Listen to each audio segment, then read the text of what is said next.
दोस्तों Haryana agriculture university के सामने है और हरियाणा एग्रीकल्चर यूनिवर्सिटी के सामने हिसार के सिविल सोसाइटी के और जन संगठनों के लोग इकट्ठा हुए हैं। इकट्ठा होने का कारण साफ साफ ये है कि जिस प्रकार से दिल्ली के जंतर मंतर पर हमारे देश के खिलाड़ी इंसाफ के लिए संघर्ष कर रहे हैं, लेकिन सरकार चुप है तो उसके पूरे देश के अंदर खासकर हरियाणा, राजस्थान, पंजाब में लोग आंदोलन कर रहे हैं, चाहे वो किसान आंदोलन के लोग हैं, मजदूर आंदोलन के लोग हैं या अलग अलग सामाजिक संगठनों के लोग हैं। तो हमारे साथ जो लोग उनसे एक बार जानना चाहेंगे।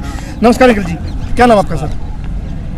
इधर आ जाओ थोड़ी सी। कोई नहीं। तो एक बार नाम बता दीजिए अपना। मेरा नाम करतार सिंह है, यही आज़ाद नगर में रहता हूँ।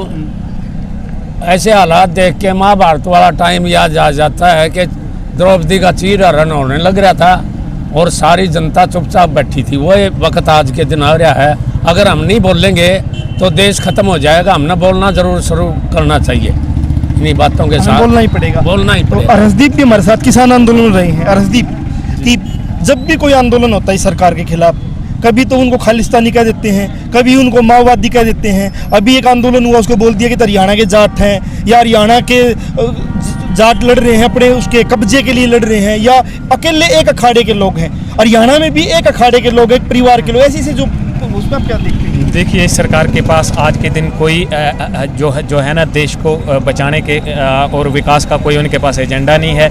उनके पास सिर्फ एक ही हथियार है, धर्म के नाम पे, जाति के नाम पे बंटवारा करना, लोगों को में बिखराव पैदा करना, देश के लोगों को।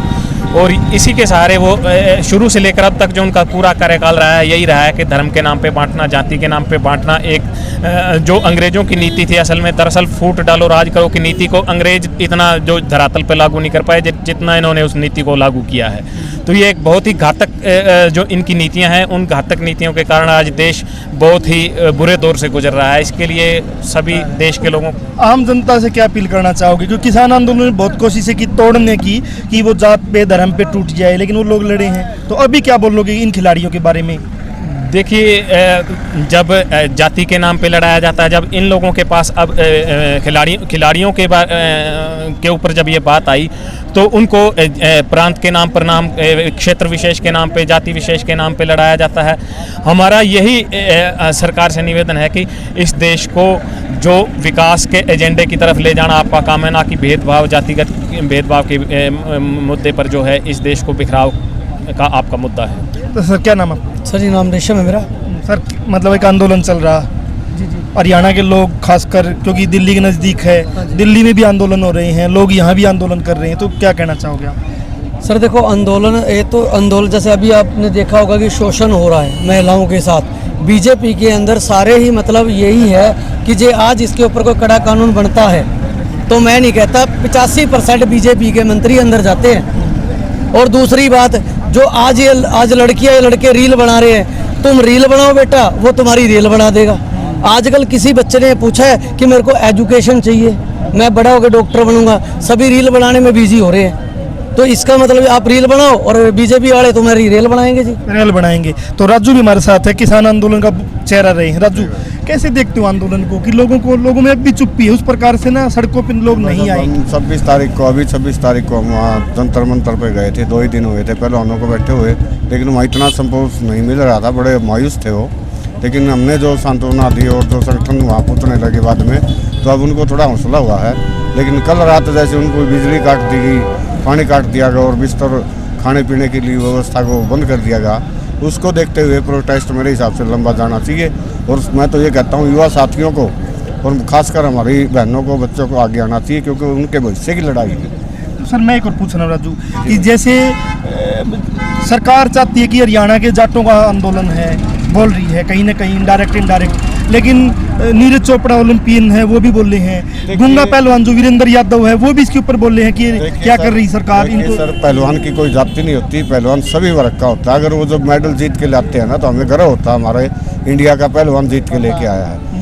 नीरज चोपड़ा है, जैसे हमारी पीटी उषा भी थी, जैसे जो भी गोल्ड मेडल लेके आए, हमने कभी ये नहीं सोचा, हमने अपना ये प्राउड हुआ है हमारा एक बच्चा, हमारी एक बहन गोल्ड मेडल जीत के आई है, उसकी हमें बहुत खुशी होती है। लेकिन ये बीजेपी का एक टारगेट है, जाति विशेष को बदनाम करो और अपना उल्लू सीधा करो। 35 बनाम 1 करके इनका यही काम है, वापसी सत्ता में आना चाहते हैं। मैं हमारे साथ आंदोलन चल रहा है, मैम क्या कहना चाहोगी? हम तो बस यही कहना चाहते हैं, जो लड़कियां वहाँ बैठी हैं उनको न्याय मिलना चाहिए, बिल्कुल वो सही है, और सही के साथ सारे लोगों को एक साथ होकर जुट होना चाहिए। बिल्कुल आज हिसार में आंदोलन कर रहे हो, क्या ये भविष्य में बड़ा आंदोलन बन पाएगा? बिल्कुल बन सकता है सर, बिल्कुल।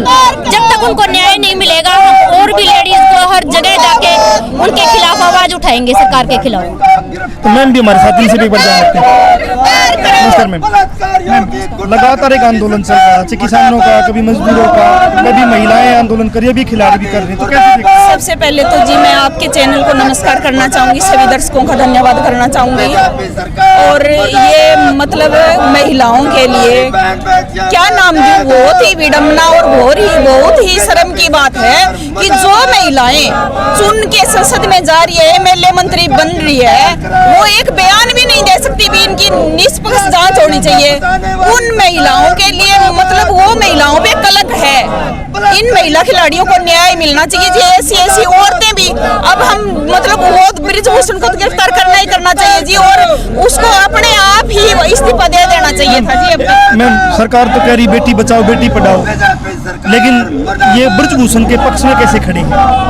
अगर देखो जी, ये खुद इनके बीजेपी का है तब ये इनके पक्ष में खड़ी हुई है, इनको बेटियों से कोई लेना देना नहीं है। और जबकि जो संसद में बैठी है ना, उन महिलाओं को भी मांग करनी चाहिए भी इसकी निष्पक्ष जांच होनी चाहिए। वो महिलाएं भी शर्म की बात है जी, मुंह खोलने के लिए तैयार नहीं है महिलाओं के लिए भी।